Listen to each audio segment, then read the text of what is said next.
Malungkot na balita sa showbiz industry matapos pag-usapan ang pamamaalam ng ina ng komedyante at aktres na si Ashley Rivera matapos pumanaw ang kanyang ina sa sakit na cancer.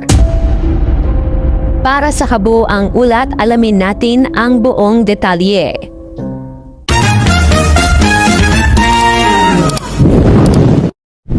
Isang malungkot na balita ang gumising sa industriya ng showbiz matapos kumpirmahin ang pagpanaw ng ina ng aktres, comedian at sparkle artist na si Ashley Rivera. Matapos ang ilang buwang matapang at tahimik na pakikipaglaban sa malubhang sakit na cancer, tuluyan nang namaalam ang kanyang ina na itinuturing niyang numero 1 taga-suporta at stage mom sa kanyang mga karera at taping.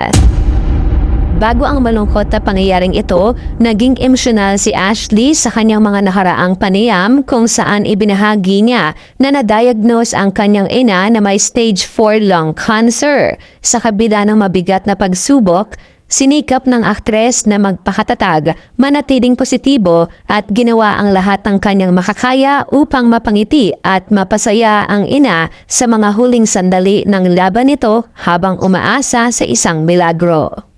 Sa kasulukuyan, bumubuhos ang pakikiramay mula sa mga kasamahan sa industriya, partikular na mula sa kanyang mga katrabaho sa GMA Network at mga kapwa sparkle artist na nagpabot ng panalangin para sa kanyang pamilya.